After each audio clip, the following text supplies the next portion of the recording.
Should you use a PING G410 crossover? Or should you use a PING G410 hybrid?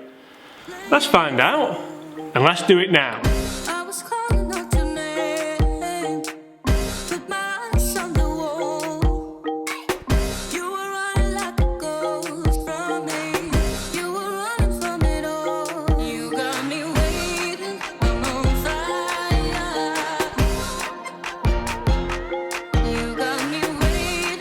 Hi everyone, James Robinson here. If you're new to the channel and this is your very first time watching my content, welcome to the channel, but please take 1 second to hit that subscribe button if you haven't already.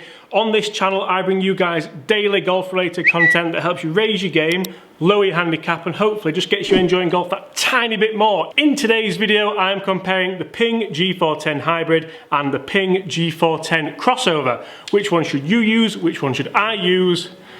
I think that's enough talking, don't you?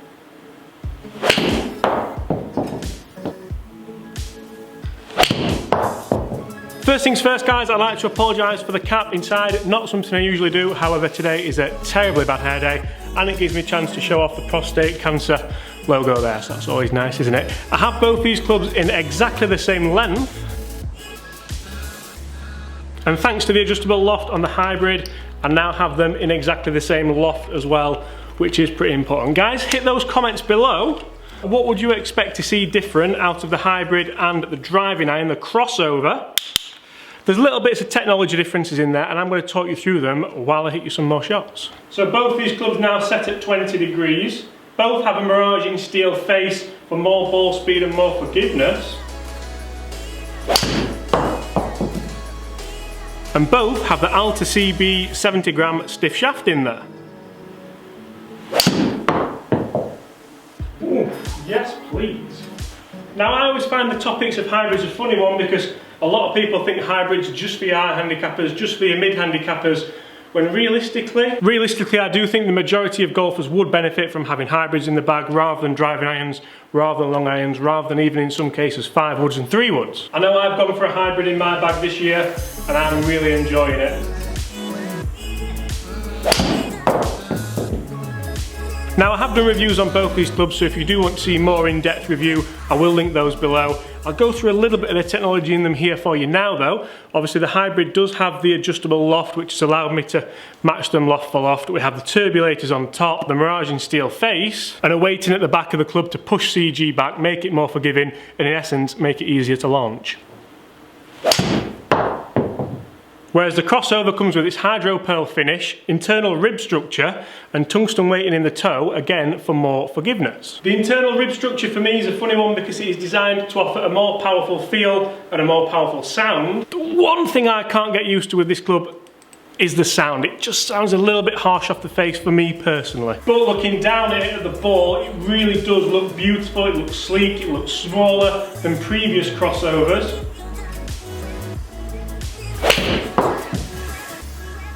But I definitely don't see it as being as forgiving as the hybrid personally. For me the crossover is one of the most beautiful clubs Ping have produced in a long time, if not ever. And for me that's why you're seeing it in a lot of people's bags. It really does have that shelf appeal, it has that it just looks simple, doesn't it? Simple yet packed with technology. Good old 2019. Ooh. And then you hit one like that. You hit one like that is just such a powerful flight, it would bore through any wind, it would be an absolute beauty and an absolute weapon to have off the tee. But would it stop and land on a green?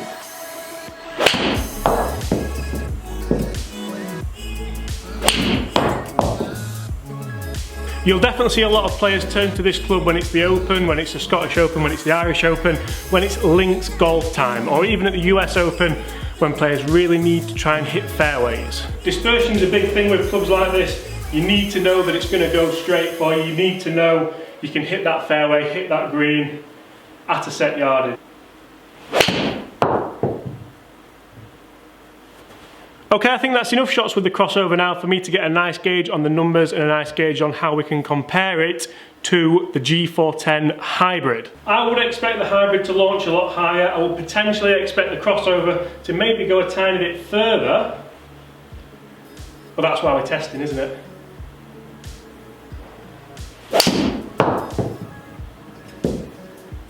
Now that shot there is everything I would want from a hybrid. 230 yards, beautiful high rainbow flight, stopping soft. What more could you want?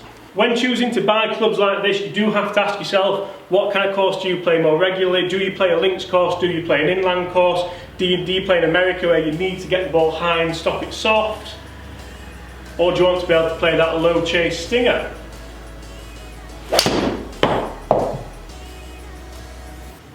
Because we can't all go and jump on a tow truck every week and throw this one out and bring this one in, can we? It doesn't always work like that, but it would be lovely.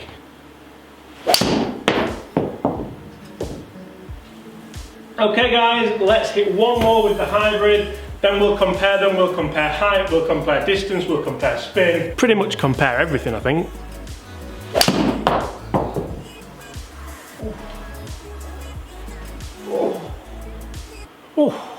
So guys, that is 8 shots hit with the PING G410 crossover and 8 shots hit with the PING G410 hybrid. Both the same length, both the same loft, but how do they differ? Let's find out. And let's do it now. So I told you it was a bad. Let's find out. So initially dispersion with the hybrid, very, very nice. Couple of high right ones, but really not the end of the world. What about the crossover? Crossover, you can see straight away it is a lower ball flight. We had one little bit of a snap hook, but apart from that, must be swinging pretty well today with those. Looking at the grouping, the blue ones are the hybrid and the red ones are the crossover. Can't really split that, can you? A couple of rogue ones in there, but generally they're all around a nice kind of number. Let's take a look at what you've all come to see. Distance. Let's start with the crossover. So numbers for the crossover, all around kind of 220, 230, a couple of real meaty ones in there towards the end. But definitely got away with a few there, averaging 232 with a club speed of 95, ball speed of 140 we'll call that, and a spin rate of 3000. What about the hybrid? PING G410 3 hybrid. This is where it gets interesting. I definitely got away with more of these. So for instance, some of the shots here, maybe particularly that one, wasn't a great strike. Number 4, got away with it, 225, and number 7 was, again, not a good hit, 220. Number 8 was just an absolute beast, to be fair. Average 230, so just like I thought, it's not gone quite as far as the crossover. Club speed 98, ball speed actually more at 142. With a spin of 3.8, so spinning a lot higher than the crossover, which was to be expected, to be fair. A big thing with these clubs is trajectory, so if we look at the hybrid compared to the crossover, you can see how the hybrid is definitely giving me more height on average than the crossover. So, which one should you buy? The crossover or the hybrid? Which one should I buy? Which one should I use? Now I'm happy with my hybrid, but for me, if I was looking at one of these clubs, the crossover gives me a tiny bit more distance, probably harsh to say because it was 2 yards, but 2 yards is 2 yards. The hybrid gives me more height, probably more forgiveness. I personally would have to go with the hybrid, unless I'm playing a really windy golf course. Say I'm playing Huddersfield Golf Club, sometimes it gets really windy up here. This thing will be a godsend. I do feel like I could play it back in the stands, play that stinger. Stinger? Yeah, let's play one. Oh, maybe not that one. But it gives you the option to play that low shot, that stinger, whereas the hybrid, you are sort of taken down the path of hitting it high, and that's pretty much it. It's very difficult to hit a hybrid low with the CG being so far back. The idea behind that club is to get the ball airborne as quick as possible, get it up in the air and get it stopping quick on the greens. I think you have to ask yourself what course you play. You have to ask yourself your ability level. Are you able to play these shots with basically a forgiving long iron as opposed to a hybrid? I definitely think the mid-handicappers, the high handicappers especially, should be looking more down the route of the hybrid, but then it's very difficult to categorise it on handicap. I always do struggle categorising people with handicaps. You may be a mid-handicap because you're terrible at putting, terrible out of bunkers, and long irons may be your forte. So realistically guys, only you will know, but it's mega important you go and try these clubs for yourself, go and get them fitted and see which suits your game the most. Guys, I've been James Robinson. I really hope you've enjoyed that comparison of the PING G410 crossover. There's a hybrid. And the PING G410 HYBRID. If you've enjoyed that, make sure you do hit that subscribe button for me below. Leave a like if you've enjoyed the video, and comment below, which one would you use? Hybrid or crossover? See you tomorrow.